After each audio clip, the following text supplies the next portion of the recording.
الحمد لله وكفى والصلاة والسلام على سيدنا المصطفى أما بعد فأعوذ بالله من الشيطان الرجيم بسم الله الرحمن الرحيم ولئن شكرتم لأزيدنكم ولئن كفرتم إن عذابي لشديد۔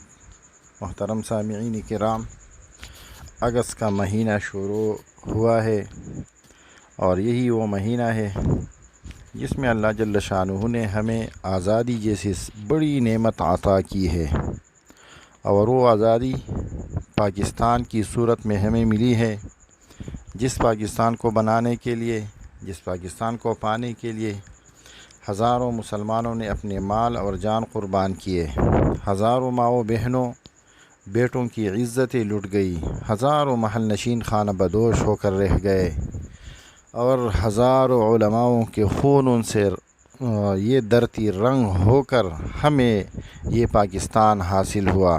یہ پاکستان ہمیں اللہ جل شانہ نے عطا کیا، یہی پر اللہ جل شانہ نے ہمیں آزادی نصیب کی۔ اسی پاکستان کا مطلب تھا لا الہ الا اللہ، یعنی اللہ جل شانہ کے علاوہ کوئی سچا حقیقی معبود نہیں ہے۔ ہمارے ان اسلاف اور ان اکابر نے کیا حاصل کرنے کے لیے، کیا بنانے کے لیے یہ سب قربانیاں دی۔ ان لوگوں کا ہدف زمین کا ایک ایسا ٹکڑا حاصل کرنا تھا جہاں وہ لوگ خوددار اور ان کی آنے والی نسلیں کسی بھی اندرونی دباؤ کے بغیر، کسی خلفشار اور منافقت کے بغیر اور بیرونی دباؤ کو بھی خوب اچھی طرح سے رد کرتے ہوئے اس کلمہ طیبہ یعنی لا الہ الا اللہ کے مطابق اپنی زندگیاں بسر کر سکے، اس کلمہ طیبہ کو اپنی زندگی کے تمام معاملات پر نافذ کر سکے، سچی عملی مسلمانوں کی سی زندگیاں گزارتے ہوئے اپنے اللہ کے سامنے حاضر ہو۔ جی ہاں، ان کی تمنا، ان کا ہدف ایک اسلامی ریاست یعنی اسلامک اسٹیٹ تھا، نہ کہ کوئی نام نہاد مسلم ریاست تھا۔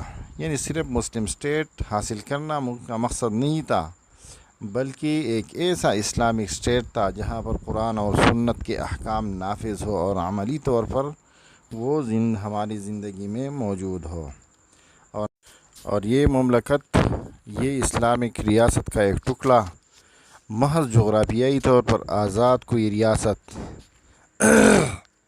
نہیں تھا کہ دھوکہ دینے والے یہ نام اور اس سے ملتے جلتے نام اور الفاظ استعمال کر کے دھوکہ دیتے چلتے آ رہے ہیں، اس لیے تو یہ ملک حاصل نہیں کیا گیا تھا۔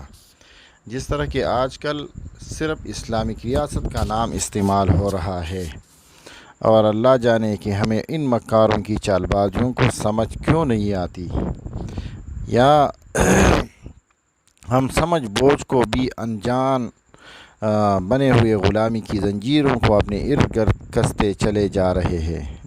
اس میں تو کوئی شک نہیں ہے کہ جس نے بھی اللہ جل شانہ کی دین کے نفاذ کے لیے، اسلامی ریاست بنانے کے لیے قربانیاں دی تھی، اللہ جل شانہ نے اسے اس کی نیت کے مطابق اجر اور ثواب عطا فرمایا ہوگا، اور جس نے مسلم ریاست کے قیام کے لیے کام کیا، اللہ جل شانہ نے اسے اس کی نیت کے مطابق اجر اور ثواب عطا کیا ہوگا، اور جس نے محض جغرافیائی طور پر آزاد ریاست بنانے کے لیے کام کیا، اللہ جل شانہ اسے اس کی نیت کے مطابق اجر اور ثواب عطا فرمائے گا۔ قارئین کرام یاد رہے، اور یہ بات یاد رکھیے کہ اللہ جل شانہ نے ہمیں جغرافیائی طور پر آزاد زمین کا جو ایک حصہ عطا فرمایا ہے، جس پر ہم رہ رہے ہیں، جسے ہم اپنا وطن کہتے ہیں، وہ اللہ جل شانہ نے محض اس کی رحمت کے طور پر عطا فرمایا ہے، کیونکہ اس نعمت کو پانے کے ظاہری اسباب میں ہماری کوئی قربانی شامل نہیں۔ قربانی تو دور کی بات ہے، کہیں کوئی رتی برابر محنت یا کوشش بھی ہماری اس میں دکھائی نہیں دے رہی، بلکہ اس نعمت کے ملنے کا ظاہری سبب ان لوگوں کی قربانیاں ہیں جن کا ذکر بات کے آغاز میں ہم نے کیا۔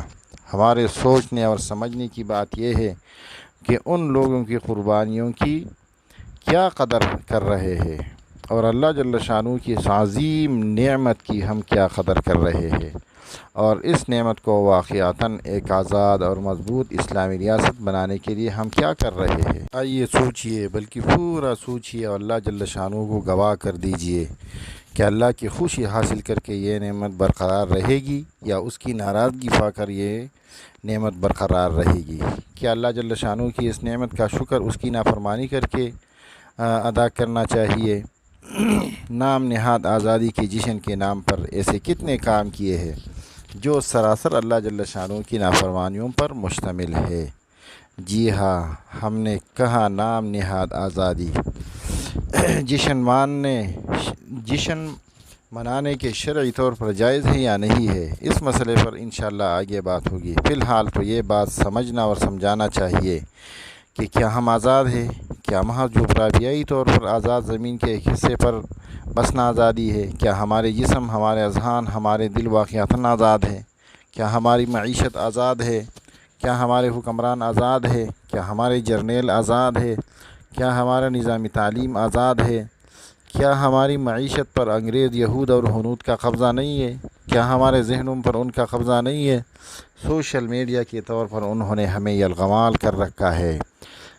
IMF، ورلڈ بینک اور دوسری چیزوں کے ذریعے ہمارے معاشی طور پر ہمیں غلام بنا کر رکھ دیا ہے، اور ہمارے حکمرانوں نے ان پر جلتی پر تیل کا کام کر کے ہمیں مزید غلام کر دیا ہے اور کر رہے ہیں۔ اللہ جل شانہ ہمیں ایسے حکمرانوں سے نجات عطا فرمائے۔ اللہ جل شانہ ہمیں ایسے حکمرانوں سے نجات عطا فرمائے۔ اللہ جل شانہ ہمیں ایسے حکمرانوں سے ہمیں نجات عطا فرمائے۔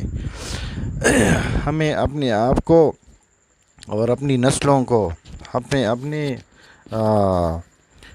اکابر کے طریقوں کو اپنانا ہوگا، اور اس بات پر سوچنا ہوگا کہ ہم کس طرح آزاد ہو سکتے ہیں، کس طریقے سے ہم اپنے بچوں کو آزاد کر سکتے ہیں۔ موجودہ جو سیاسی صورتحال ہے، اس میں ہم کسی بھی طور پر آزاد نہیں ہے، نہ معاشی طور پر اور نہ لہذا ہمیں ایسی غلامی سے نجات دلانا ہوگا۔ ہمیں اپنوں کو، اپنے آپ کو اور اپنے بچوں کو آزاد کرنا ہوگا، اور یہ تب ہی ہوگا جب ہمارے ذہن آزاد ہوں گے، ہم معاشی طور پر آزاد ہوں گے، ہم سماجی طور پر آزاد ہوں گے، ہمارا ایک مضبوط معیشت ہوگا، ہمارا ایک مضبوط دفاعی نظام ہوگا، ہمارا ایک حقیقی طور پر جمہوری حکومت ہوگی۔